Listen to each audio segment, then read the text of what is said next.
বিসমিল্লাহির রহমানির রহিম।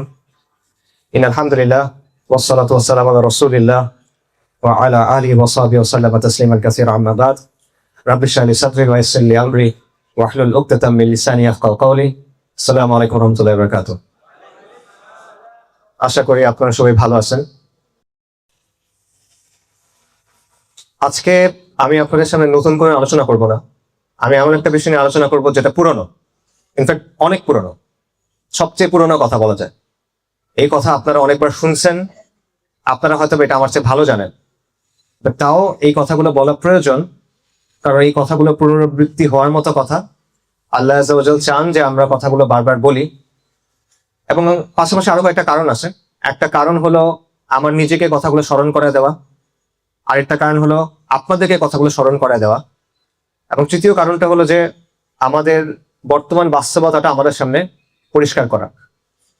তো যে বিষয়টা নিয়ে আমি আলোচনা করব এটা হলো তাওহীদের কালেমা, লা ইলাহা ইল্লাল্লাহ মুহাম্মাদুর রাসূলুল্লাহ।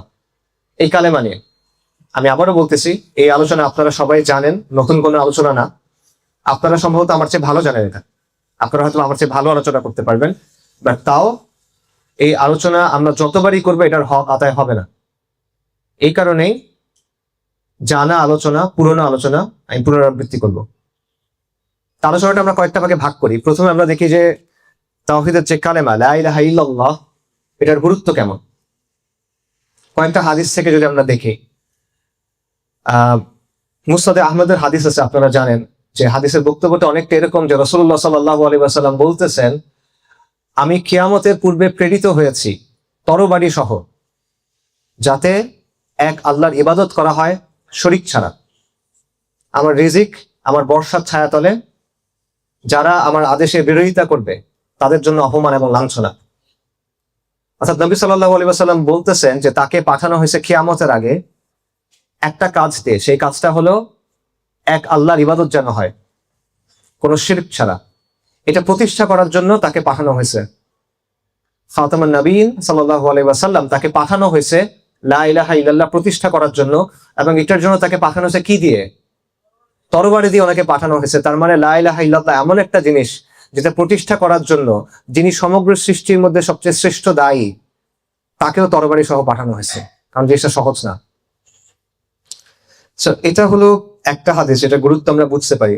আরেকটা হাদিস হলো, এটাও মুসনাদ আহমদে আসছে, নূহ আলাইহিস সালাম যখন মৃত্যু শয্যায়, তখন তিনি তার সন্তানদের ডেকে, পুত্রদের ডেকে নসিহা করতেছেন। এটা হাদিসে আমাদের জানানো হয়েছে। তিনি কি বলছেন?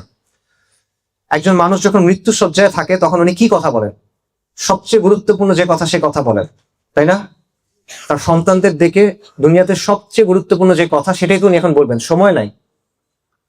এবং এটা যে কোনো ব্যক্তি না, উলুল আযম, সবচেয়ে বড় যে রাসূল তাদের মধ্যে একজন নূহ আলাইহিস সালাম, তিনি তার ছেলেদেরকে বলতেছেন, আমি তোমাদের দুটা জিনিসের ব্যাপারে নিষেধ করতেছি আর দুটা জিনিসের ব্যাপারে নির্দেশ দিচ্ছি। নিষেধ করছেন কোন দুটা বিষয়ের ব্যাপারে? হাদিস আমাদের বলতেছে শিরক এবং অহংকার, এই দুটো বিষয় থেকে তিনি নিষেধ করছেন মৃত্যু শয্যায়। আর নির্দেশ দিচ্ছেন কিসে? তিনি বলছেন, আমি তোমাদের নির্দেশ দিচ্ছি, তোমরা বলো লা ইলাহা ইল্লাল্লাহ।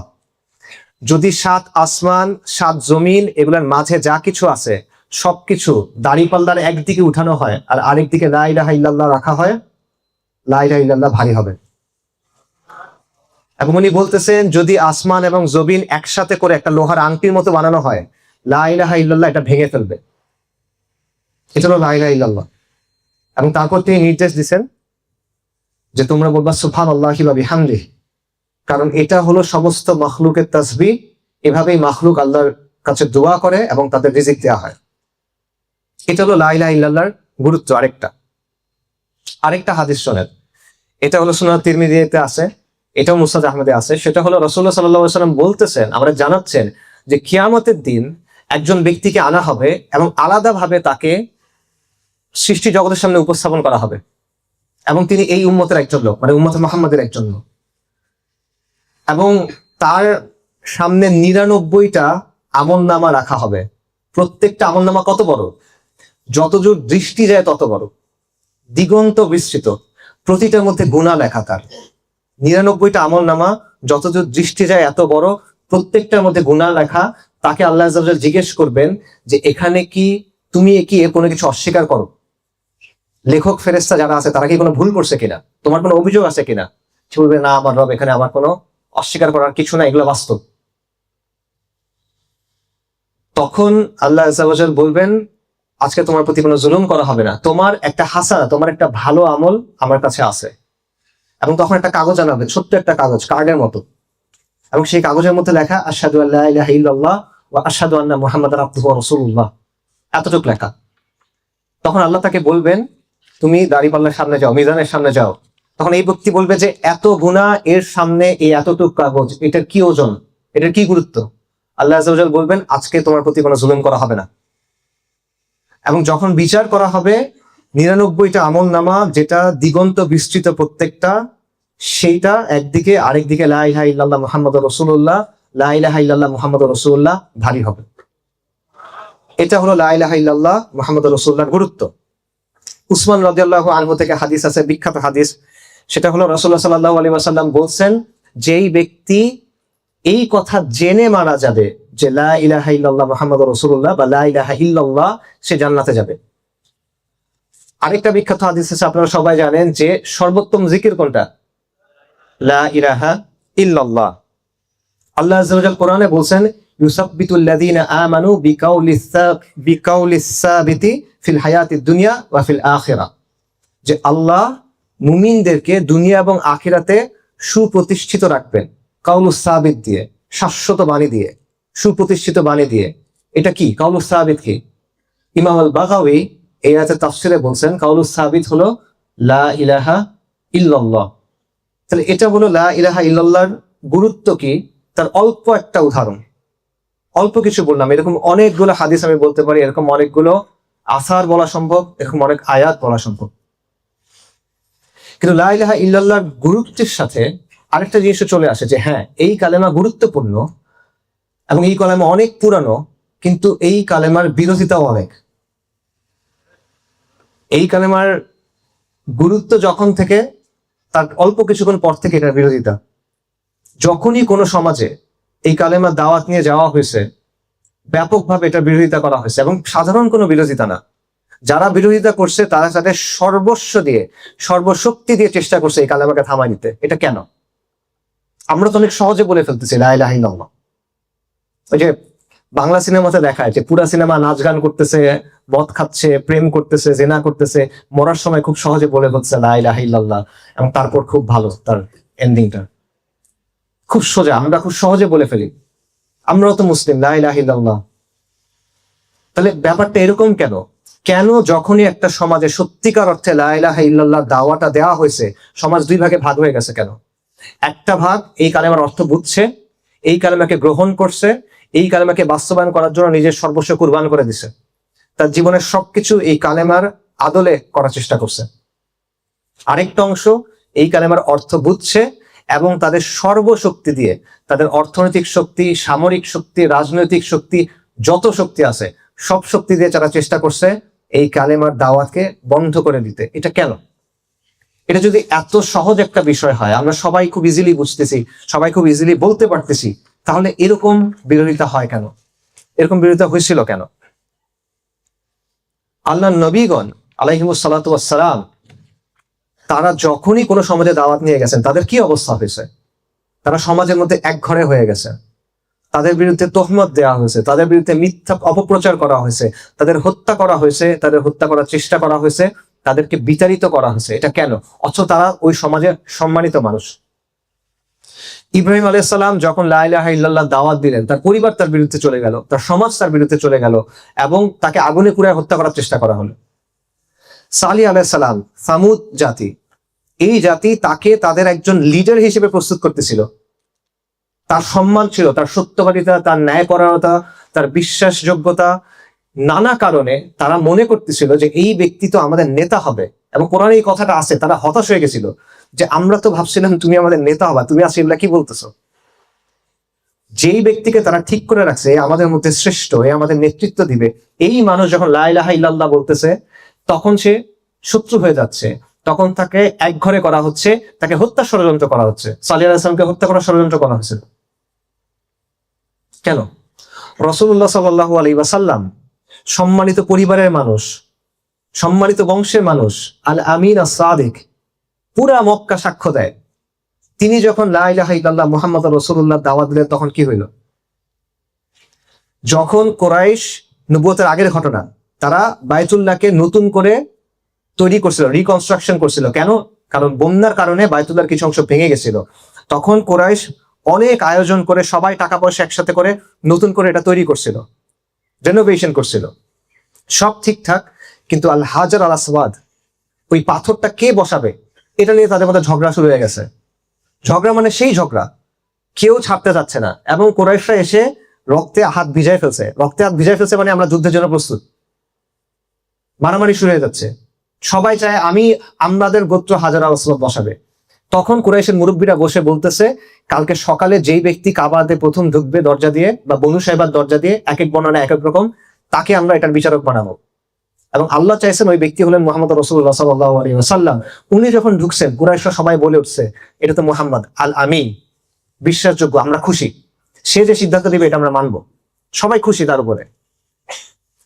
নবী সাল্লাল্লাহু আলাইহি ওয়াসাল্লাম যখন নবুয়তের পর কুরাইশকে প্রকাশ্যে দাওয়াত দেওয়া শুরু করেন, উনি পাহাড়ের উপর উঠে দাঁড়ায় ডাকতেছেন কুরাইশের গোত্রগুলাকে, ইয়া বনু আমর, ইয়া বনু ফেহের, ইয়া বনু আব্দে মানাফ, আমি যদি তোমাদেরকে বলি যে এই পাহাড়ের পেছনে একটা সেনাবাহিনী লুকায় আছে এবং তোমাদেরকে এটা আক্রমণ করবে, তোমরা ধ্বংস করবে, তোমরা এটা বিশ্বাস করবা? অবশ্যই বিশ্বাস করবো। তুমি আস-সাদিক, তুমি সত্যবাদী ব্যক্তি, তুমি কোনোদিন কোনো মিথ্যা কথা বলো নাই, আমরা তোমাকে চিনি, আমরা তোমাকে জানি, তুমি মিথ্যা বলবা না, তুমি যা বলবা আমরা বিশ্বাস করব। তখন রাসূলুল্লাহ সাল্লাল্লাহু আলাইহি ওয়াসাল্লাম কি বলছেন? যে আমি তোমাদের একটা ভয়ঙ্কর দিনের ব্যাপারে সতর্ক করতেছি। এবং তিনি তখন তাদেরকে লা ইলাহা ইল্লাল্লাহ মুহাম্মাদুর রাসূলুল্লাহর দাওয়া দিলেন। তারপর কি হলো? যাকে তারা সাক্ষ্য দিচ্ছে যে আল আমিন আস-সাদিক, বিশ্বাসযোগ্য ব্যক্তি, সত্যবাদী ব্যক্তি, সম্মানিত ব্যক্তি, সম্ভ্রান্ত বংশের ব্যক্তি, ইসমাইল আলাইহিস সালামের বংশধর, তাকে তারা মিথ্যাবাদী বলল, তাকে তারা জাদুকর বলল, তাকে তারা কবি বলল, তাকে তারা পাগল বলল, তাকে তারা হত্যা করার চেষ্টা করলো, তাকে তারা বিতাড়িত করলো। এটা কেন? এই কালেমা যদি এত সহজ হয়, আমরা এত সহজে যদি বলে ফেলতে পারি, সবাই কালেমা বলতেছি আমরা, তাই না? তাহলে এটা এরকম রিয়াকশন কেন এই কালেমার কারণে তৈরি হয়? এই রিয়াকশন তৈরি হয় কারণ ওরা কালেমার অর্থটা বুঝছিল। ওরা বুঝছিল যে এই কালেমা এমন কিছু একটা বলতেছে যেটা তাদের পুরো যে স্ট্যাটাস কোটা আছে, মানে তাদের যে ব্যবস্থাটা আছে, এই পুরো ব্যবস্থাটাকে চ্যালেঞ্জ করতেছে। এই কালেমার মধ্যে এমন কিছু আছে যেটা সব কর্তৃত্ব, সব অথরিটি, সব সিস্টেম, সব পাওয়ার, সব রাজা বাচ্চা সবাইকে চ্যালেঞ্জ করতেছে। এটা তারা বুঝতে পারছিল। এই কারণে তারা এত ভেহেমেন্টলি, মানে এত তীব্রভাবে বিরোধিতা করছিল। ইন এ সেন্স আমার তো মাঝে মাঝে মনে হয় যে তারা আমাদের চেয়ে ভালোভাবে বুঝছিল কালেমার অর্থটা, যেই কারণে তারা এত তীব্রভাবে বিরোধিতা করছিল। আমি আপনাকে দেখাই যে তাদের বিরোধিতার কারণগুলো কি ছিল। দেখেন কুরাইশ কালেমা আপনাকে বলে যে এক আল্লাহ ছাড়া আর কোনো ইলাহ নাই, আর কোনো সত্য উপাস্য নাই। কুরাইশ কিন্তু আল্লাহকে বিশ্বাস করত। আমাদের অনেকের মধ্যে ভুল ধারণা আছে, আমাদের স্কুলের বইতে পড়ে অনেকের এসব ভুল ধারণা হইতে পারে যে কুরাইশ মনে হয় নাস্তিক ছিল। কুরাইশ নাস্তিক ছিল না, তারা আল্লাহকে বিশ্বাস করতো। এটা সাক্ষ্য আল্লাহ দিছেন। সূরা লুকমানে আল্লাহ বলতেছেন, তুমি যদি তাদেরকে জিজ্ঞেস করো আসমান এবং জমিন কে সৃষ্টি করছে, তারা বলবে অবশ্যই আল্লাহ, তারা অবশ্যই বলবে আল্লাহ। কুরাইশ বলবে এটা যে আল্লাহ সৃষ্টি করছেন। সূরা লুকমানে আছে, সূরা মুমিনুনে আছে যে এই যে পৃথিবী এবং এর ভেতরে যা কিছু আছে এগুলা কার? তুমি তাদের জিজ্ঞেস করো, তারা বলবে কে? কার? আল্লাহ। অর্থাৎ আল্লাহ যে রব, আল্লাহ যে মালিক, আল্লাহ যে খালেক, আল্লাহ যে সৃষ্টিকর্তা, আল্লাহ যে মালিক, এই কথাটা কুরাইশ সাক্ষ্য দিত। এটা আল্লাহ আজ্জা ওয়া জাল্লা আপনাকে বলছেন, ভুল হওয়ার তো কোনো সম্ভাবনা নাই। তাহলে কোন জায়গায় গিয়ে সমস্যা হলো? সমস্যা হলো এই জায়গায় যে আল্লাহ বলেন, লা ইলাহা ইল্লাল্লাহ বলে যে ইবাদত শুধুমাত্র আল্লাহর হবে, ইলাহ একমাত্র আল্লাহ। কুরাইশ আল্লাহকে মানতো, আল্লাহ সৃষ্টি করছেন, হ্যাঁ, আল্লাহ রিজিক দেন, হ্যাঁ, কিন্তু আমি অন্যদের ইবাদত করব। তাদের মূর্তি ছিল, তাদের দেবদেবী ছিল, তাদের গাছ ছিল, পাথর ছিল, জিন ছিল, এগুলার কাছে তারা ইবাদত করত। কেন করত? লিয়ুকাররিবুনা ইলাল্লাহি যুলফা, যে আমরা তো এগুলোর এই জন্য ইবাদত করি যে এগুলো আমাদেরকে আল্লাহর কাছে নেবে। দেখেন তার নিয়ত তো ভালো, সে আল্লাহর কাছে যেতে চায়, কিন্তু সে আল্লাহর কাছে যাইতে চায় কিভাবে? অন্য কিছুর ইবাদত করে। এবং এই জায়গাটাতে আল্লাহ বলতেছেন যে এটা আল্লাহ গ্রহণ করেন না। ইয়াকা না'বুদু ওয়া ইয়াকা নাস্তাঈন, আমরা একমাত্র আল্লাহর ইবাদত করি এবং আমরা একমাত্র আল্লাহর কাছে সাহায্য চাই। সামিউদ দুআ আল্লাহ, মুজিবুদ দুআ আল্লাহ, দোয়া কবুল করবেন আল্লাহ, ইবাদত শুধুমাত্র আল্লাহর জন্য, আর কারোর জন্য হবে না।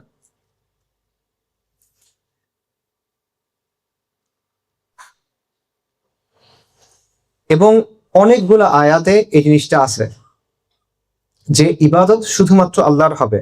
ওয়া ক্বাদা রাব্বুকা আল্লা তা'বুদু ইল্লা ইয়্যাহ, আল্লাহ আদেশ করছেন যে শুধুমাত্র আল্লাহর জন্য ইবাদত হবে। তো এই বিষয়টা মক্কার কুরাইশরা মানতে পারে নাই। তাদেরকে যখন বলা হইতো যে তোমরা লা ইলাহা ইল্লাল্লাহর দিকে আসো, তখন তারা কি বলতো? তখন তারা অহংকার করত এবং তারা বলতো যে আমরা কি আমাদের যে অনেক ইলাহ আছে সেগুলোকে ভুলে যাব? লিশাইরিন মাজনুন, এই যে উন্মাদ কবি, তার যে কথা, নাউজুবিল্লাহ, রাসূলুল্লাহ সাল্লাল্লাহু আলাইহি ওয়াসাল্লামের ব্যাপারে বলছে যে এই উন্মাদ কবির যে কথা, এই কথার জন্য আমরা আমাদের আলিহাদের ছেড়ে দিব? এটা হয় নাকি? তারা অহংকার ভরে বলতো। সো এটা হলো প্রথম বিষয় যে কারণে তারা এটাকে মানতে পারে না। সো এই জায়গাটা বোঝা জরুরি যে লা ইলাহা ইল্লাল্লাহ মানে হলো যে ইবাদত শুধুমাত্র আল্লাহর জন্য হবে, দোয়া শুধুমাত্র আল্লাহর জন্য হবে, আল্লাহ ছাড়া আর কোনো ইলাহ নাই। আল্লাহ নৈকট্য অর্জনের জন্য আপনার কারো কাছে যাওয়ার দরকার নাই। আল্লাহ মুজিবুদ দুআ, আল্লাহ সামিউদ দুআ, আল্লাহর কাছেই আপনি চাইবেন, আল্লাহ আপনাকে দিবেন। এই একটা জিনিস কুরাইশ তখন মানতে পারে। এটা হলো একটা বিষয়। দ্বিতীয় বিষয়টা দেখেন, যে এটা আমার কথা না, সিরাত ইবনে হিশামে আলোচনা আছে, ইবনে কাসির আলোচনা করছেন। সেটা হলো তারা বুঝতে পারছিল যে এই লা ইলাহা ইল্লাল্লাহ এটা তাদের যে ইকোনমিক সিস্টেম ছিল সেটার জন্য একটা থ্রেট। কুরাইশদের যে ইকোনমিক সিস্টেম ছিল এটার পেছনে দুটো জিনিস ছিল। একটা হলো তাদের বাণিজ্য কাফেলা, আরেকটা হলো মক্কার অবস্থান, এবং দুটাই কাবার সাথে সম্পর্কিত।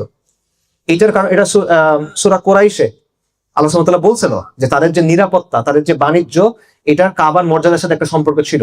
এটার কারণে মানুষ তাদেরকে নিরাপত্তা দিত, এটার কারণে মানুষ তাদেরকে সম্মান করত। হজের মৌসুমে পুরো আরব থেকে মানুষ সেখানে আসতো। হজের মৌসুমে পুরো আরব ওই মূর্তিগুলোর জন্য অনেক অফারিংস নিয়ে আসতো, মানে অর্ঘ্য নিয়ে আসতো, মূর্তিকে খুশি করার জন্য জিনিসপত্র দিত। তাদের একটা রেভিনিউ জেনারেশন হতো তখন, বিশাল পরিমাণ অর্থ তাদের ঢুকত। অর্থাৎ তাদের যে ইকোনমিটা ছিল, অর্থনৈতিক সিস্টেমটা ছিল, এটার ভিত্তি ছিল শিরক। তো আপনি যখন লা ইলাহা ইল্লাল্লাহ বলতেছেন, তখন আপনি এই ইকোনমিক সিস্টেমকে কি করতেছেন? নাকচ করে দিচ্ছেন।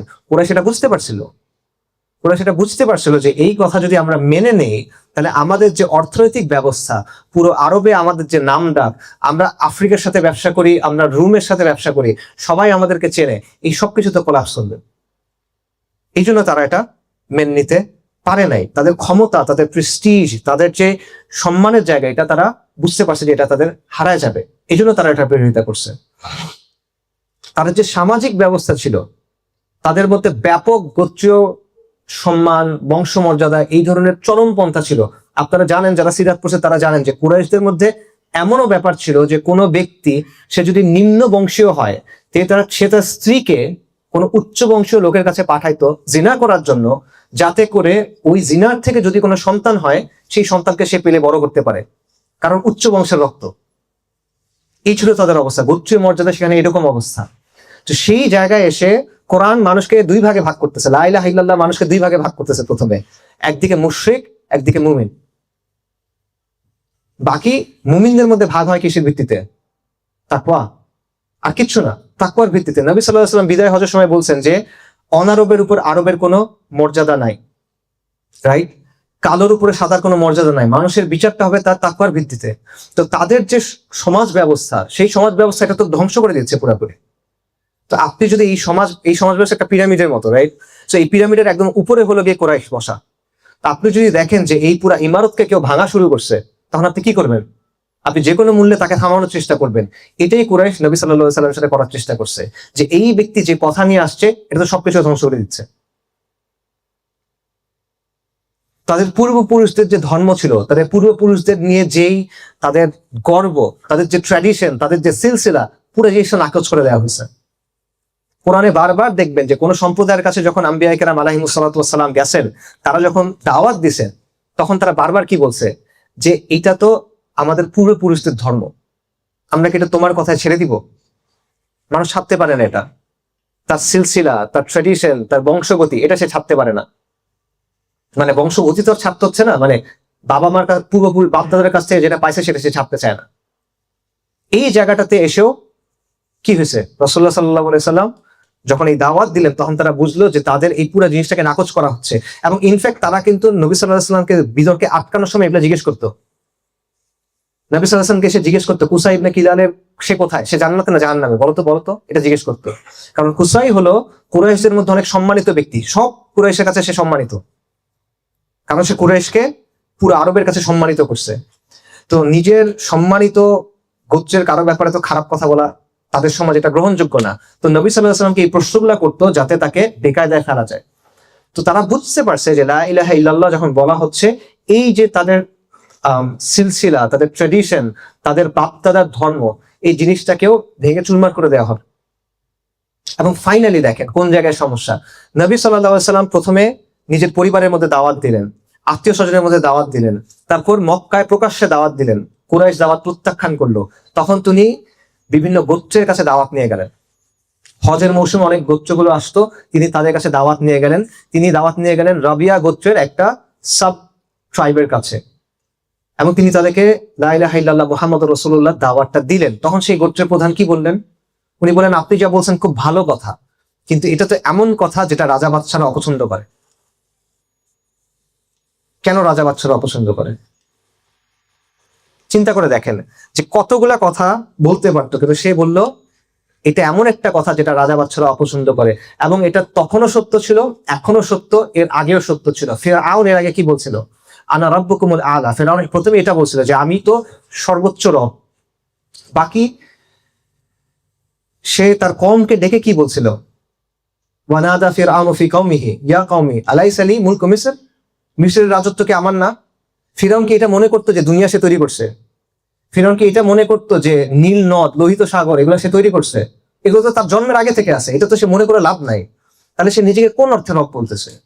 সে বলতেছে এই মিশরের রাজত্ব কি আমার না?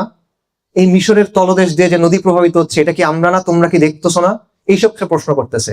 অর্থাৎ তার রাজত্বের গর্বের কারণে সে মানতে পারতেছে না মুসা আলাইহিস সালামের দাওয়াতটা। নমরুদের কথা চিন্তা করেন। নমরুদকে আল্লাহ আযজা ওয়া জাল দুনিয়াতে রাজত্ব দিয়েছিলেন, রাইট? ইতিহাসে যাদের বড় বড় রাজত্ব দেওয়া হয়েছে তাদের মধ্যে নমরুদ একজন। এবং সে রাজত্বের গর্বে, অহংকারে তার এমন অবস্থা হয়েছে সে মনে করতেছে যে সে একজন রব। এবং সে ইব্রাহিম আলাইহিস সালামের সাথে তর্ক করতেছে। ইব্রাহিম আলাইহিস সালাম তাকে বলতেছেন যে আমার রব আল্লাহ, যিনি জন্ম দেন, যিনি জীবন দেন এবং মৃত্যু দেন। তখন নমরুদ কি করছে? সে তার বন্দিশালা থেকে দুজন মানুষকে নিয়ে আসছে, একজনকে মেরে ফেলছে, আরেকজনকে ছেড়ে দিছে। তারপর সে বলছে দেখো আমিও জীবন দিতে পারি, আমিও মৃত্যু দিতে পারি। ননসেন্সিক্যাল একটা আর্গুমেন্ট। ইব্রাহিম আলাইহিস সালাম তর্ক করেন নাই। তিনি বলছেন আমার আল্লাহ সূর্যকে পূর্ব দিক থেকে উদিত করেন, তুমি পশ্চিম দিক থেকে উদয় করো। ফাবুহিতাল্লাযী কাফারা, কাফের হতভম্ব হয়ে গেছে। আনআনসারেবল কোয়েশ্চেন, এমন চ্যালেঞ্জ যেটার কোনো জবাব নাই। কিন্তু নমরুদের এই যে অধ্যত্ব, এটা কেন? তার রাজত্বের কারণে। নমরুদ কি জানে না যে সে জন্ম নিতে পারে না? সে তো জানে। সে জীবনে কোনো জীবিত কিছু তৈরি করছে? করে নাই তো। সে কি যে আসমান জমিন তৈরি করছে? করে নাই তো। সে তো মূর্খ না, সে রাজ্য চালায়, বিশাল রাজ্য চালায়, এটা চরম বুদ্ধিমান মানুষ। কিন্তু সে তার কিবরের জন্য এটা বুঝতেছে না। সো এই জিনিসটা দেখেন, যখনই এই রাজা যারা শাসন যারা করে, যারা কর্তৃত্ব দাবি করে, যারা ডোমিনিয়ন দাবি করে, যারা রাজত্ব দাবি করে এবং একচ্ছত্র আনুগত্য মানুষের কাছে দাবি করে, এরা কখনো লা ইলাহা ইল্লাল্লাহ মুহাম্মাদুর রাসূলুল্লাহ মানতে পারে না। এটা নমরুদ পারে নাই, ফিরআউন পারে নাই, কুরাইশও পারে নাই, এখনো পারে না। পাশাপাশি আরেকটা জিনিস আছে, সেটা হলো লা ইলাহা ইল্লাল্লাহ মুহাম্মাদুর রাসূলুল্লাহ কখনো কোনো কম্প্রোমাইজ করে না। কুরাইশ কম্প্রোমাইজ করার অনেক চেষ্টা করছিল, তারা খুবই ইনক্লুসিভ অনেকগুলা প্রস্তাব দিছিল। কুরাইশ এসে বলছিল, সূরা কাফিরুনের তাফসিরে আপনারা দেখবেন যে 1 বছর তোমার এক আল্লাহর ইবাদত হোক, আরেক বছর আমাদের ইলাহদের ইবাদত হোক। এরকম অনেকগুলো প্রস্তাব দেওয়া হয়েছিল, নবী সাল্লাল্লাহু আলাইহি ওয়াসাল্লাম গ্রহণ করেন নাই। এবং আল্লাহ আযজা ওয়া জাল পরে কি বলছেন? সূরা কাফিরুন নাযিল করছেন, লাকুম দীনুকুম ওয়ালিয়া দীন।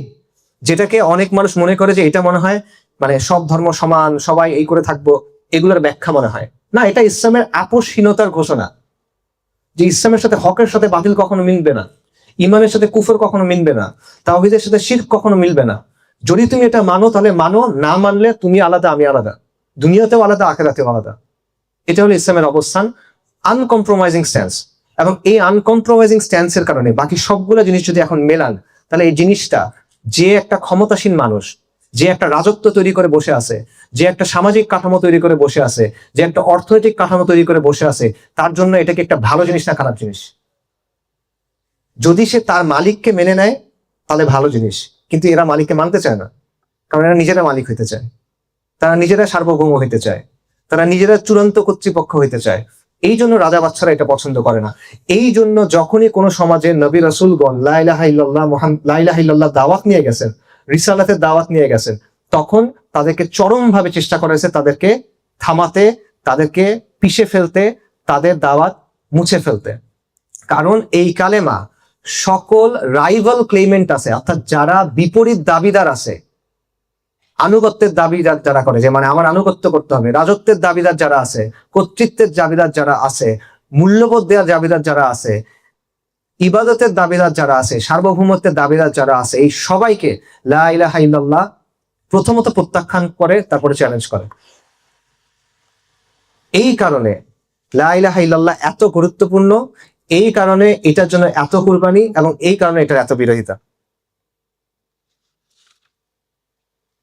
সো কালেমার শিক্ষা কি? কালেমার শিক্ষা সহজ। যালিকুমুল্লাহু রাব্বুকুম লা ইলাহা ইল্লা হু খালিকু কুল্লি শাইইন ফা'বুদু ওয়া হুয়া আলা কুল্লি শাইইন ওয়াকিল। আল্লাহ সুবহানাহু ওয়া তাআলা হলেন আমাদের রব, তিনি ছাড়া আর কোনো ইলাহ নাই, তিনি সমস্ত কিছুর সৃষ্টিকর্তা, তার ইবাদত করতে হবে, এবং তিনি সবকিছুর উপর কর্মবিধায়ক। এটা কালেমার শিক্ষা। ওয়া আরবাবুম মুতাফাররিকুনা খায়রুন আমিল্লাহু ওয়াহিদুল কাহ্হার। ইউসুফ আলাইহিস সালাম যখন কারাগারে বন্দী, উনি কারাগারে বন্দী অবস্থায় তাদেরকে জিজ্ঞেস করতেছেন যে একাধিক ভিন্ন ভিন্ন রব ভালো নাকি এক আল্লাহ ভালো, যিনি অদ্বিতীয়, যিনি আল কাহ্হার, যিনি মহাপরাক্রমশালী। এবং তিনি বলছেন মা তা'বুদুনা মিন দুনিহি ইল্লা আসমাআন সাম্মাইতুমুহা আনতুম ওয়া আবাউকুম। আল্লাহর বদলে তোমরা যে জিনিসগুলোর ইবাদত করো, এগুলা কি? এগুলা কিছু নাম খালি, যেগুলো তোমরা বানায় নিছো, তোমরা আর তোমাদের পূর্বপুরুষরা, তোমরা কিছু নাম বানায় নিছো খালি। ওয়া মা আনজালাল্লাহু বিহা মিন সুলতান। এটার পক্ষে তোমাদের কোনো ইখতিয়ার নাই, আল্লাহর পক্ষ থেকে কোনো দলিল নাই, আল্লাহ তোমাদের কোনো এরকম ইখতিয়ার দেন নাই যে তোমরা এগুলো বানায় নিবা। ইনিল হুকমু ইল্লা লিল্লাহ আমারা আল্লাহ তা'বুদু ইল্লা ইয়া। বিধান শুধুমাত্র আল্লাহর, এবং আল্লাহ বলছেন যে শুধুমাত্র তার ইবাদত করতে হবে। যালিকা দ্বীনুল কাইয়্যিমু ওয়ালাকিন্না আকসারান নাসি লা ইয়ালামুন। এটা হলো সঠিক দিন, কিন্তু অধিকাংশ মানুষ সেটা জানে না। কালেমার অর্থ স্পষ্ট। প্রথমত এক আল্লাহ রব, এক আল্লাহ মাবুদ, একাধিক কেউ নাই, এই জায়গাতে আর কারো শরিকানা নাই, আল্লাহ এটা সহ্য করেন না, এবং এখানে কোনো ইখতিয়ার কাউকে দেওয়া হয় নাই। ইবাদত শুধুমাত্র আল্লাহর জন্য। মানুষ তার বান্দা, মানুষ তার গোলাম, মানুষ তার ইবাদত করবে, তার আনুগত্য করবে, আর কারো ইবাদত করা যাবে না, আর কারো কাছে দোয়া করা যাবে না। 3, আল্লাহর বদলে যাদের ইবাদত করা হয়, যা কিছুর ইবাদত করা হয়, যা কিছুকে আনা হয়, এগুলো হলো মানুষের বানানো কিছু নাম, যেগুলো কোনো বাস্তবতা নাই, এগুলো ভিত্তিহীন, এগুলো আল্লাহর সামনে কিচ্ছু না, এদের কোনো অবস্থান নাই, এবং এরা তাদেরকে দুনিয়াতে এবং আখিরাতে সাহায্য করতে সক্ষম না। 4, মানব জীবন কিভাবে চলবে, সমাজ কিভাবে চলবে, শাসন কিভাবে চলবে, এটা আল্লাহ ঠিক করে দিবে। যেভাবে ইবাদত শুধুমাত্র আল্লাহর, ঠিক একইভাবে এই কর্তৃত্বটা শুধুমাত্র আল্লাহর। যেভাবে ইবাদত শুধুমাত্র আল্লাহর, ঠিক একইভাবে এই ইখতিয়ারটা শুধুমাত্র আল্লাহর। এখানে কারো ওই কর্তৃত্ব নাই, কারো ওই ইখতিয়ার নাই যে সে বলবে যে আল্লাহ এটা বলছে এটা বাদ দাও, আমরা এটা বলছি এটা তোমার করতে হবে। এই ইখতিয়ার আল্লাহ তাকে দেন নাই। যদি কেউ এটা গ্রহণ করে নেয়, তাহলে সে কালেমা থেকে বের হয়ে যাচ্ছে, কালেমার বিরুদ্ধে চলে যাচ্ছে সে। এবং এই সবকিছু মিলে যেটা, সেটা হলো দ্বীনুল কাইয়্যিম, সঠিক দিন, যেই দিন কিয়ামত পর্যন্ত পুরা মানব জাতির উপরে আবশ্যক। ইন্না দীনা ইনদাল্লাহিল ইসলাম। আপনি নাজাত পাবেন না এই দিন ছাড়া। এই সবগুলো যদি আপনি না মানেন, আপনি যেই হন, সংখ্যায় যত হন, আপনার বংশ যাই হোক, আপনার ক্ষমতা যাই হোক, টাকা যাই হোক, কোনো লাভ তো নাই। করতে হবে আল্লাহর সামনে মাথা নিচু করে আসতে হবে, আল্লাহর গোলামি মেনে নিয়ে আসতে হবে, মুহাম্মদ রাসূলুল্লাহ সাল্লাল্লাহু আলাইহি ওয়াসাল্লামকে রাসূল মেনে নিয়ে আপনার আসতে হবে। তাহলে আপনি আখিরাতের নাজাতের আশা করতে পারবেন, নইলে পারবেন না। এটা হলো দ্বীন ইসলাম। এর বাইরে যা কিছু আছে, যা কিছুটা সে সাংঘর্ষিক, যতটুকু সাংঘর্ষিক বাতিল। এটা হলো লা ইলাহা ইল্লাল্লাহর অর্থ। মুহাম্মদ রাসূলুল্লাহ সাল্লাল্লাহু আলাইহি ওয়াসাল্লামের অর্থ কি? এটার অর্থ হলো আপনি তার রিসালাতকে সত্য বলে মানবেন, যে মুহাম্মদ সাল্লাল্লাহু আলাইহি ওয়াসাল্লাম আল্লাহর প্রেরিত রাসূল, তিনি খাতামুন নবিয়্যিন, তিনি সাইয়্যিদুল মুরসালিন, এটা আপনার মানতে হবে। তিনি যা নিয়ে আসছেন সেটাকে সত্যায়ন করতে হবে। তিনি যা কিছু নিয়ে আসছেন সেটাকে সত্য বলে মানতে হবে। তিনি যেই বিষয়ে নির্দেশ দিয়েছেন সেই নির্দেশ আপনার পালন করতে হবে। তিনি যেটা থেকে মানা করছেন সেটা থেকে আপনার দূরে থাকতে হবে। এবং ইবাদত রাসূলুল্লাহ সাল্লাল্লাহু আলাইহি ওয়াসাল্লাম যেভাবে বলছেন সেভাবে করতে হবে। আপনি নিজের মতো করে ইবাদত করতে পারবেন না। আপনার পথ প্রদর্শক তিনি, আপনার নেতা তিনি, আপনার দৃষ্টান্ত তিনি সাল্লাল্লাহু আলাইহি ওয়াসাল্লাম। একটা ঘটনা আছে, সেটাও মুসনাদ আহমদে আছে, ইবনে কাসির উল্লেখ করছেন, বিখ্যাত ঘটনা। একবার ওমর রাদিয়াল্লাহু আনহু উনি তাওরাতের কিছু কাগজ নিয়ে পড়তেছিলেন। আরবদের মধ্যে সবাই পড়াশোনা পারতেন না, বাট উমর রাদিয়াল্লাহু আনহু পারতেন, এবং উনি তাওরাতের কিছু কাগজ নিয়ে পড়তেছেন। রাসূলুল্লাহ সাল্লাল্লাহু আলাইহি ওয়াসাল্লাম দেখলেন এবং উনি জিজ্ঞেস করলেন যে তুমি কি করতেছো? উনি বললেন যে আমি তো তাওরাতের কিছু পড়তেছি। তখন রাসূলুল্লাহ সাল্লাল্লাহু আলাইহি ওয়াসাল্লামের ওনার চেহারা এমন ছিল যে রাগলে বোঝা যেত। আব্দুল্লাহ ইবনে সাঈদ রাদিয়াল্লাহু আনহু আসলে বলছেন যে উমর তুমি দেখতেছো না যে রাসূলুল্লাহ সাল্লাল্লাহু আলাইহি ওয়াসাল্লাম রেগে গেছেন? কেন রেগে গেছেন? রাসূলুল্লাহ বলতেছেন যে সত্তার হাতে আমার প্রাণ তার কসম, আজকে যদি মূসা আলাইহিস সালাম জীবিত থাকতেন, তার জন্য আবশ্যকতা আমাকে ফলো করা, তার জন্য আবশ্যকতা আমার অনুসরণ করা। তার মানে হলো নবী সাল্লাল্লাহু আলাইহি ওয়াসাল্লাম আসার পরে তার কাছে যে শরিয়া আসছে, তার কাছে যে হিদায়াত আসছে, এটার বাইরে আর কোনো কিছু গ্রহণযোগ্য না। তাকেই অনুসরণ করতে হবে, তিনি যেভাবে বলছেন ওভাবে অনুসরণ করতে হবে, এই শরীয়তে অনুসরণ করতে হবে, নাহলে হবে না। লা ইলাহা ইল্লাল্লাহ বলবেন, মুহাম্মাদুর রাসূলুল্লাহ বলবেন, অর্ধেক বললেও হবে না। সাল্লাল্লাহু আলাইহি ওয়াসাল্লাম তাকে মানতে হবে। আল্লাহর আনুগত্য করতে হলে নবী সাল্লাল্লাহু আলাইহি ওয়াসাল্লামের আনুগত্য করে সেটা করতে হবে। এটা হলো মুহাম্মদ রাসূলুল্লাহ সাল্লাল্লাহু আলাইহি ওয়াসাল্লামের অর্থ। কালেমার শর্ত আছে। ওয়াহাব ইবনে মুনাব্বিহ একজন সালাফ রাহিমাহুল্লাহ, ওনাকে একজন জিজ্ঞেস করছেন যে কালেমা কি জান্নাতের চাবি না?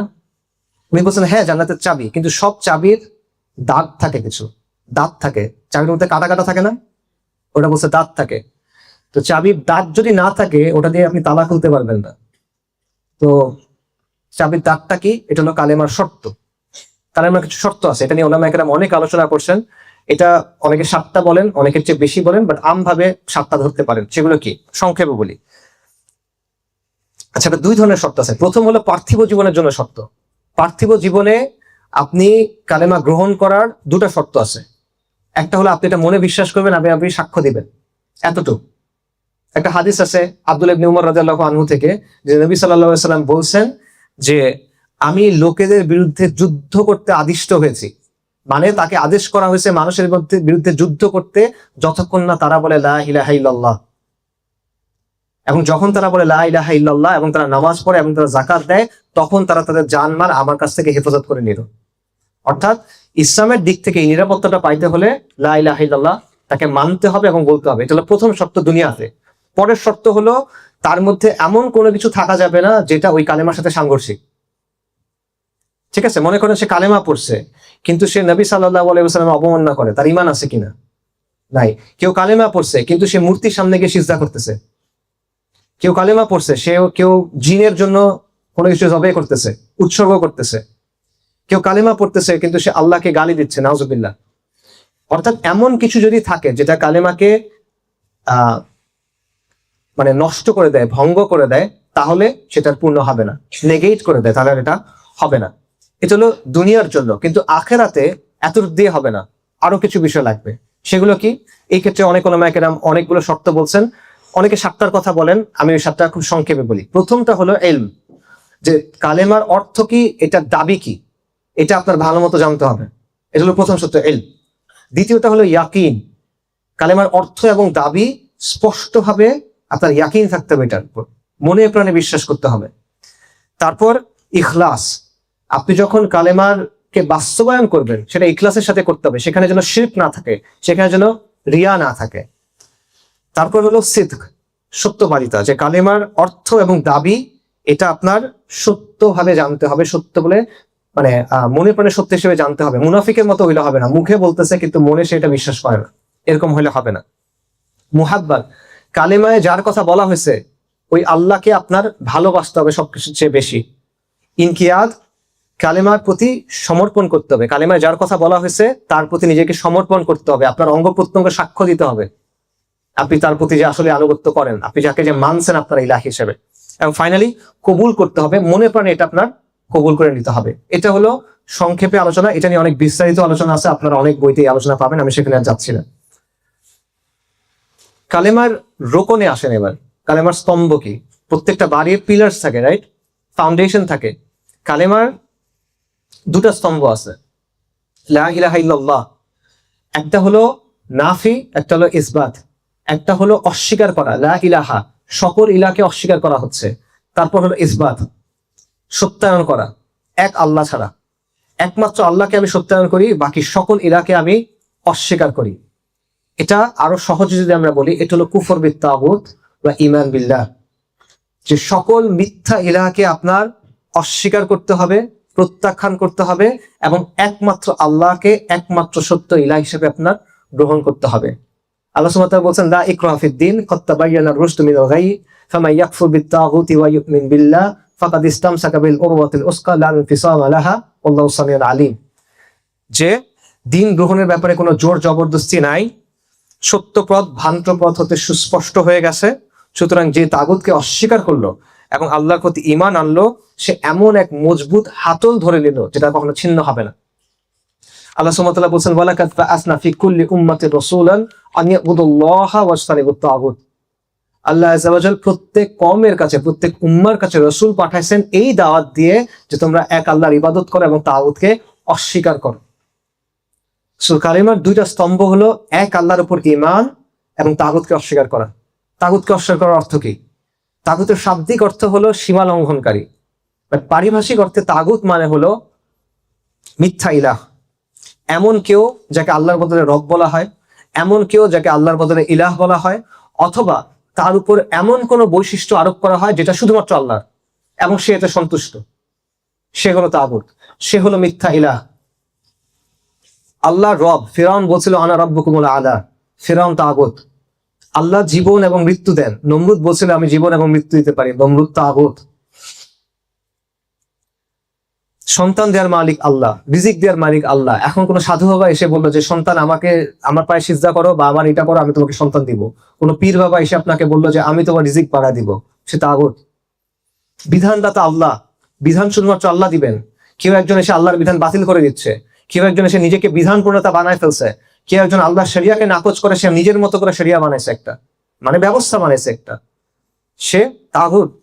ইবলিস তাগুত, সবচেয়ে বড় তাগুত হলো ইবলিস। এবং মানুষ যে মূর্তি তৈরি করে এগুলোও তাগুত। সো কুফর বিত তাগুতের অর্থ হলো যত মিথ্যা ইলাহ আছে, আল্লাহ ব্যতীত যা কিছু ইবাদত করা হয় তাদেরকে আপনার অস্বীকার করতে হবে, প্রত্যাখ্যান করতে হবে, এবং যত মিথ্যা দিন আছে সেগুলোকে আপনার প্রত্যাখ্যান করতে হবে। এখন আমাদের পেছন দিকে তাকায় মনে হয় যে জাহিলিয়াতের সময় এটা সহজ ছিল, কারণ জাহিলিয়াতের সময় ওদের যে তাগুত গুলো ছিল, মিথ্যা ইলাহ ছিল, এগুলো চোখে দেখা যেত সহজ। তাদের মূর্তি ছিল, মূর্তিগুলা মাটি দিয়ে তৈরি, পাথর দিয়ে তৈরি, গাছপালা দিয়ে তৈরি, রং দিয়ে তৈরি, কাঠ দিয়ে তৈরি বা ধাতু দিয়ে তৈরি, সহজে দেখা যায়। আজকেও পৃথিবীতে অনেকে মূর্তির ইবাদত করে, কিন্তু আজকে আরো অনেক কিছুর ইবাদত হয় যেগুলোকে আল্লাহর জায়গায় বসানো হয়, কিন্তু সেগুলোকে আপনি চোখে দেখতে পারেন না। এই তাগুত গুলা হলো বাদ, মতবাদ, তন্ত্র মন্ত্র এগুলো দিয়ে তৈরি করা। আজকের পৃথিবীতে মানুষ কিছু মতবাদ বানায় নিছে, আজকের পৃথিবীতে মানুষ কিছু দর্শন বানায় নিছে যেটা ইসলামকে চ্যালেঞ্জ করে। যে বিষয়টা আল্লাহ তার জন্য রেখে দিয়েছেন সেইখানে গিয়ে সে টানাটানি করতে চায়। সেকুলারিজম, লিবারালিজম, কমিউনিজম, এই জিনিসপত্রগুলো, ন্যাশনালিজম, এই জিনিসপত্রগুলো কি করে? সার্বভৌমত্বের জায়গাতে, কর্তৃত্বের জায়গাতে, শাসনের জায়গাতে, মূল্যবোধের জায়গাতে সে আল্লাহর কর্তৃত্বকে অস্বীকার করতে চায়। আর আপনি বলবেন না, এরা তো কখনো নিজেদেরকে ধর্ম দাবি করে না, এরা তো কখনো বলে না যে আপনি এর ইবাদত করেন। হ্যাঁ, তারা বলে না, কিন্তু তারা কি করে দেখেন? তারা আল্লাহর যে কর্তৃত্ব সেটাকে অস্বীকার করে, তারা আল্লাহর যে সার্বভৌমত্ব সেটাকে অস্বীকার করে, নাকি করে না? অবশ্যই তারা এটা করে। তারা আল্লাহর বিধানকে অগ্রাহ্য করে এবং তারা নিজেদের বিধান তৈরি করে। সমাজ এবং শাসনের ক্ষেত্রে তারা আল্লাহকে সরায় রাখতে চায়, সমাজ এবং শাসনের ক্ষেত্রে তারা নবীর যে মেসেজ সেটাকে সরায় রাখতে চায়, তারা আসমানি কিতাবের যে দিক নির্দেশনা সেটাকে সরায় রাখতে চায়। এবং তারা বলতে চায় যে এখানে আল্লাহ কি বলছেন এটা আমরা শুনবো না, এখানে নবী কি বলছেন সাল্লাল্লাহু আলাইহি ওয়াসাল্লাম এটা আমরা শুনবো না, কোরআনে কি আছে এটা আমরা দেখবো না, এখানে আমরা যেটা বলছি সেটা চলবে। তো যেই জিনিসটা আল্লাহ তার নিজের জন্য নির্ধারণ করে রাখছেন, যেই জিনিসটা আল্লাহ বলে দিয়েছেন তুমি এইভাবে করো, আপনি সেখানে এসে বলতেছেন এইভাবে তো করবোই না, এই কথা আমরা দেখবো না, এটা কি? এটা মিথ্যা দিন না? তারা নিজেদেরকে নিয়ে আসছে যে আমরা বলতেছি সবার উপর আল্লাহ, আল্লাহু আকবার, আর তারা এসে বলছে না সবার উপরে মানুষ, সবার উপরে সংবিধান, সবার উপরে জনগণ, সবার উপরে রাষ্ট্র, সবার উপরে জাতিসংঘ, কিছু না কিছু সবার উপরে, কিন্তু আল্লাহ না। সে জায়গায় সে চ্যালেঞ্জ করতেছে, এটা বলার কোনো সুযোগ নাই যে এখানে চ্যালেঞ্জ হইতেছে না, অবশ্যই চ্যালেঞ্জ হচ্ছে। যেখানে আল্লাহ একটা কথা একভাবে করতে বলছেন সেখানে আপনি এসে সেটা নাকচ করে আরেকভাবে করতে চাচ্ছেন, এটা সাংঘর্ষিকতা অবশ্যই হচ্ছে। সো এই হলো মিথ্যা দিন যেগুলো বর্তমান সময়ে আমাদের উপরে আছে। সো আপনি যদি বর্তমানে কুফরবিদ তাগুত করতে হয়, আপনার ওই মূর্তিও অস্বীকার করতে হবে যেটা চোখে দেখা যায়, এবং আপনার ওই তাগুতও অস্বীকার করতে হয় যেটা চোখে দেখা যায় না, কিন্তু যেটা আল্লাহর কর্তৃত্বের জায়গায় নিজের মিথ্যা দাবি নিয়ে আসতে চায়, যেটা আল্লাহ সার্বভৌমত্বের জায়গায় নিজের মিথ্যা দাবি নিয়ে আসতে চায়। সো আধুনিক যে জাহেলিয়া, এটা একটা সেন্সে কুরাইশের মতোই আসলে। কেন? কারণ কুরাইশ তো বলতো যে আল্লাহ খালেক, বলতো না? আমি একটু আগে আপনাদের বলছি, সূরা লুকমানে আছে, আল্লাহ বলছেন তারা যদি জিজ্ঞেস করো আসমান এবং জমিন কে সৃষ্টি করছে, তারা বলবে আল্লাহ। পৃথিবীতে এবং এর মধ্যে যা কিছু আছে সেটা মালিক কার, তারা বলবে আল্লাহ। কুরাইশ তো অনেক কিছু বলতো, কিন্তু খালি ইবাদতটা শুধুমাত্র আল্লাহর করবো না, অন্যদেরও করতে হবে এখানে। আচ্ছা, তো আপনি বর্তমানে কোন অবস্থায় আছেন? আপনি বর্তমানে এমন একটা জায়গা আছেন যে সবাই হ্যাঁ আমরা সবাই মুসলমান, লা ইলাহা ইল্লাল্লাহ মুহাম্মাদুর রাসূলুল্লাহ, আমিও মুসলমান, মাথায় টুপি দিচ্ছে, টুপি দিয়ে বলতেছে আমরা শরিয়া আইনে বিশ্বাস করি না। হ্যাঁ, আল্লাহ তৈরি করছেন, আল্লাহ মালিক, কিন্তু শুধু আল্লাহর ইবাদত করলে হবে না। আমি কিছু কথা বলবো, আমারও কিছু বলার আছে, এগুলো শুনতে হবে। আল্লাহর সাথে যদি না মিলে, আমার কথা আল্লাহর কথা যদি সাংঘর্ষিক হয়, তখন কোনটা শুনবা? আল্লাহর কথা শুনতে পারবা না। নাউযুবিল্লাহ। এটা হলো বর্তমানের অবস্থা। তো কুরাইশদের অবস্থা আর আমাদের অবস্থা কিরকম? এবং আপনি যেটা বলেন কুরাইশদের সময় এই কথাটা বলার সমস্যা ছিল, সাহাবায়ে কেরামকে সমস্যা করা হয়েছে না, অনেক মারা হয়েছে, মেরে ফেলা হয়েছে, বন্দী করা হয়েছে, ঘর থেকে বের করা হয়েছে। মুসআব ইবনে উমাইর রাদিয়াল্লাহু আনহু তাকে বিবস্ত্র করে ঘর থেকে বের করে দেওয়া হয়েছে। উসমান রাদিয়াল্লাহু আনহু এত সম্ভ্রান্ত পরিবারের মানুষ, তাকে কার্পেটে পেঁচায় পিটানো হয়েছে তাকে, রাইট? উমর রাদিয়াল্লাহু আনহু কুরাইশদের সকল আলোচনায় যে ব্যক্তিকে লাগে, সেই ব্যক্তির সাথে বাইতুল্লাহর সামনে সকাল থেকে সূর্য মাথার উপর উঠে গেছে এই সময় পর্যন্ত মারামারি করতেছে তারা। এই হলো অবস্থা। আবু যাল গিফারি রাদিয়াল্লাহু আন, গিফার গোত্র সময় ভয় পায়, সেই ব্যক্তিকে ধরে পিটাইতেছে তারা উপরে। কেন? এই তো লা ইলাহা ইল্লাল্লাহর জন্য। সেই একই অবস্থা এখানে। আপনি যখন বলবেন হ্যাঁ ঠিক আছে আপনি সালাত আদায় করেন, ওকে, আপনি সিয়াম পালন করবেন, ঠিক আছে, আপনি যাকাত দিবেন, সাদাকা দিবেন, সব ঠিক আছে, কিন্তু আপনি যদি বলেন যে লা ইলাহা ইল্লাল্লাহ এটার মধ্যে সবকিছু আছে, এই কর্তৃত্বের মধ্যে সব কর্তৃত্ব আছে, এবং শুধু তার কথাই চলবে, অন্যের কথা চলবে না, তখন আপনি কথা বলতে পারবেন না। তখন আপনাকে অনেক কথা বলা হবে, আপনাকে অনেকভাবে হয়রানি করা হবে, আপনার অনেকভাবে ক্ষতি করার চেষ্টা করা হবে, এবং এটা স্বাভাবিক। না হলে বুঝতে হবে যে আপনি যে দাওয়াতটা দিচ্ছেন লা ইলাহা ইল্লাল্লাহ পুরোটা আপনি দেখাচ্ছেন না, আপনি হয়তো অর্ধেক দেখাইতেছেন, পুরোটা হয়তো এখানে নাই। কারণ এটা দুনিয়ার সুন্নাহ, এটা হয়ে আসছে। শুআইব আলাইহিস সালাম মাদিয়ানবাসীকে বলছিল যে তোমরা, তখন তারা ঈমান আনে নাই, তাদেরকে তিনি বলছেন আল্লাহর ইবাদত করো, তারপর তিনি বলছেন যে তোমরা ওজনে কম দিও না, তারা ওজনে অনেক কম দিত, মানুষকে ঠকাইতো। শুআইব আলাইহিস সালাম বলছেন যে তোমরা ওজনে কম দিও না, মানুষকে ঠকায়ও না, এটা ভালো কাজ না। তখন তারা বলতেছে ইয়া শুআইব, তোমার সালাত কি তোমাকে এই শিক্ষা দেয় যে আমরা আমাদের সম্পদ নিয়ে কি করব সেখানে এসে তুমি বাগড়া দিবা? কেমন কথা? মানে তুমি সালাত করো সমস্যা নেই, কিন্তু আমরা আমাদের ব্যবসা বাণিজ্য কেমনে করবো, ধন সম্পদ কিভাবে করবো, এখানে এসে তুমি কেন কথা বলবা? এটা নিয়ে তাদের আপত্তি। শুআইব আলাইহিস সালামের কম ব্যবসা বাণিজ্যের ক্ষেত্রে আল্লাহর যে কর্তৃত্ব এটা অস্বীকার করছে। আপনি বর্তমানে এমন এক বিশ্বে আছেন, আপনি বর্তমানে এমন এক বিশ্ব ব্যবস্থায় আছেন, এমন এক সমাজে আছেন, এমন এক রাষ্ট্রে আছেন, এমন এক সময়ে আছেন যেখানে প্রতিটা ক্ষেত্রে আল্লাহ যে কর্তৃত্ব সেটাকে অস্বীকার করা হয়। মানে আল্লাহ শুধুমাত্র তার কথা আসমানের উপরে আর জমিনের নিচে, কবরের পরে, এর মধ্যে মানে আল্লাহর কথার আর কোনো গুরুত্ব নাই, নাউযুবিল্লাহ। এটা হলো যে এই অবস্থা, এই অবস্থায় আপনি এখন আছেন। আজকের দিনে আপনার যদি কুফর বিদ তাগুত করতে হয় এবং ঈমান বিল্লাহ করতে হয়, যা কিছু ওই সময় প্রযোজ্য তা তো অবশ্যই অ্যাডিশনালি এই যে তাগুত যারা আছে, এই যে মিথ্যা ইলাহ যেগুলো আছে, এই যে মিথ্যা দিন যেগুলো আছে, এগুলোকে আপনার অস্বীকার করতে হবে। এবং ঈমান বিল্লাহর মানে হলো পুরা দিনটা সামগ্রিকভাবে যেভাবে নবী সাল্লাল্লাহু আলাইহি ওয়াসাল্লাম কায়েম করে গেছেন, যেভাবে সাহাবায়ে কেরাম সেটা চালায় নিয়ে গেছেন, যেভাবে সালাফুস সালিহিন সেটা ব্যাখ্যা করছেন, যেভাবে আইম্মায়ে কেরাম আমাদের কাছে এটা পৌঁছায় দিয়েছেন, সেইভাবে ওই পূর্ণাঙ্গ অর্থে আপনার দিনকে গ্রহণ করতে হবে। এটা হলো ঈমান বিল্লাহ। এবং আমাদের চিন্তা করা এখন দরকার, সব কথা বলা শেষ আমার, এখন খালি আপনার জন্য প্রশ্ন কিছু। আমাদের চিন্তা করা দরকার যে আমরা বর্তমানে কোন সমাজে আছি এবং কালেমা এখন আমার কাছ থেকে কি চায়। সূরা তাওবাতে একটা আয়াত আছে, ইত্তাখাযু আহবারাহুম ওয়া রুহবানাহুম আরবাবাম মিন দুনিল্লাহ, যে ইহুদি এবং খ্রিস্টানদের ব্যাপারে বলা হচ্ছে যে তারা তাদের আলেম এবং সন্ন্যাসীদের আল্লাহর বদলে রব হিসেবে গ্রহণ করছিল। এটা একটা ঘটনা আছে। এই আয়াতের ব্যাখ্যা নবী সাল্লাল্লাহু আলাইহি ওয়াসাল্লাম নিজে আমাদেরকে দিয়েছেন। আদি ইবনে হাতিম তাই, আরবদের মধ্যে এক বিখ্যাত দানবীর ব্যক্তি ছিল হাতেম তাই। আপনারা অনেক ছোটকালে যাদের বয়স আছে তারা দেখছেন, দাস্তানে হাতেম তাই এক টিভি শো ছিল, ওই হাতেম তাই। হাতেম তাইয়ের যে ছেলে তার নাম আদি রাদিয়াল্লাহু আন, ইনিশিয়ালি তিনি খ্রিস্টান ছিলেন। তিনি যখন রাসূলুল্লাহ সাল্লাল্লাহু আলাইহি ওয়াসাল্লামের কাছে আসছেন ইসলাম গ্রহণ করতে, তখন তার কাছে একটা ক্রুশ ছিল, ক্রস। নবী সাল্লাল্লাহু আলাইহি ওয়াসাল্লাম তাকে দেখে বলছেন যে তোমার গলায় যে মূর্তিটা আছে এটা খুলে ফেলো, এটা ছুঁড়ে ফেলো। এবং তারপর তিনি এই আয়াতটা পড়ছেন, ইত্তাখাযু আহবারাহুম ওয়া রুহবানাহুম আরবাবাম মিন দুনিল্লাহ। তারা তাদের আলেম এবং সন্ন্যাসীদের আল্লাহর বদলে রব হিসেবে গ্রহণ করছিল। আদি ইবনে হাতিম তাই রাদিয়াল্লাহু আনহু তখন বলতেছেন, ইয়া রাসূলুল্লাহ, আমরা তো তাদের ইবাদত করি না, তারা তো আমাদের উপাস্য ছিল না। তখন রাসূলুল্লাহ বলতেছেন, ভালো প্রশ্ন, যৌক্তিক প্রশ্ন, রাইট? রাসূলুল্লাহ বলতেছেন, মানে এই আয়াতে রব হিসেবে গ্রহণ করার কথা বলা হচ্ছে। উনি বলছেন যে আমরা তো তাদের জন্য কখনো ইবাদত করি নাই, তাদের জন্য রোজা রাখি নাই, তাদের জন্য সাজদা করি নাই, কিছুই করি নাই, কেন এটা রব কেন? তখন রাসূলুল্লাহ বলতেছেন, তারা কি হালালকে হারাম করে নাই এবং হারামকে হালাল করে নাই এবং তোমরা সেটা মেনে নাও নাই? বলছে হ্যাঁ মেনে নিছি। বলছে এইটা হলো ইবাদত। রাসূলুল্লাহ সাল্লাল্লাহু আলাইহি ওয়াসাল্লাম বলছেন এই আয়াতের ব্যাখ্যায়। তিরমিজিতে আছে এই হাদিসটা, হাসান হাদিস। তো আপনি এখন চিন্তা করেন যে আল্লাহর দেয়া বিধানকে, ওই যে তাদের আলেম এবং সন্ন্যাসীরা হালালকে হারাম, হারামকে হালাল করছে, সেটা মেনে নেওয়া, এটার জন্য যদি ওই আয়াত প্রযোজ্য হয়, আপনার বর্তমান বাস্তবতা কি বলেন? আল্লাহ যা বৈধ করছে তার মধ্যে কতটুকু আপনার সামনে বৈধ আছে?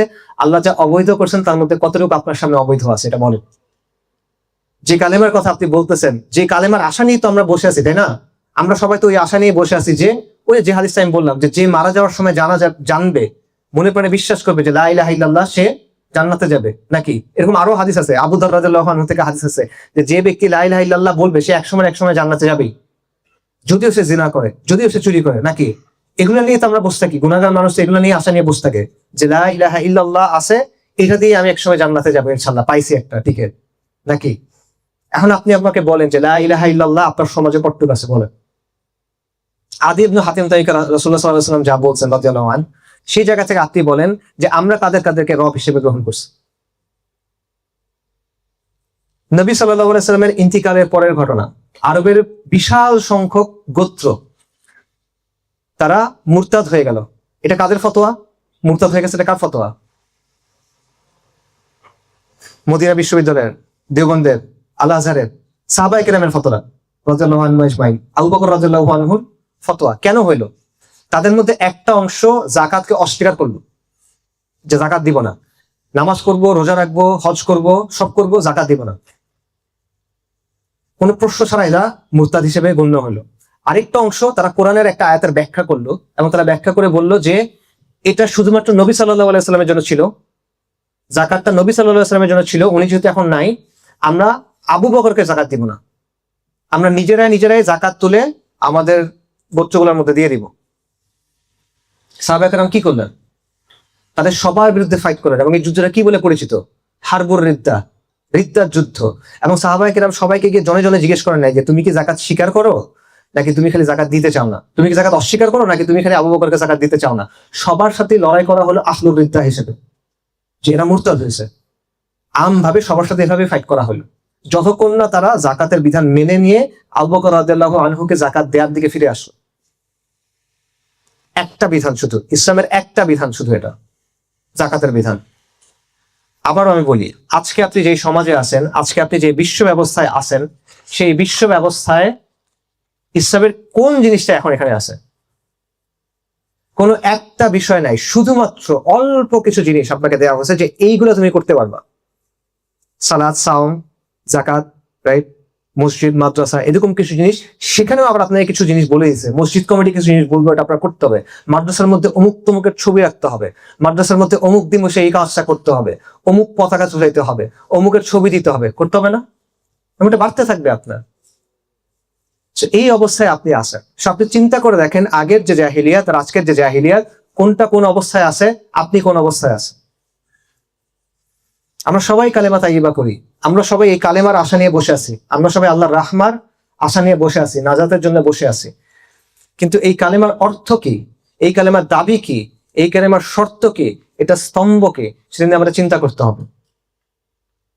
আমি আবারও বললাম, এই কথাগুলো আপনারা সবার পরিচিত, নতুন কোনো কথা আমি বলি নাই, এখানে আমার নিজের থেকেও কিছু বলা নাই। এগুলো শত শত না হাজার হাজার কিতাবাদি আছে, সকল মাসলাকের, সকল ঘরানার, যেখানে এই কথাগুলো আপনি পাবেন, এই কিতাবাদি আছে, নতুন কোনো কথা এখানে কিচ্ছুই নেই।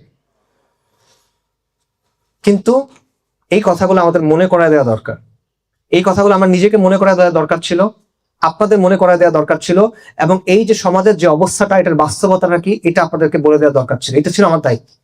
কারণ আপনার দায়িত্ব কি? আপনার দায়িত্ব হলো প্রথমত এইটা চিন্তা করা যে কালেমার যে দাবি, কালেমার যে শর্ত, কালেমার যে অর্থ, এটা আপনি বুঝছেন কিনা, আপনি এটার উপরে আসেন কিনা, এটা নিজেকে প্রথমে চেক করা লাগে।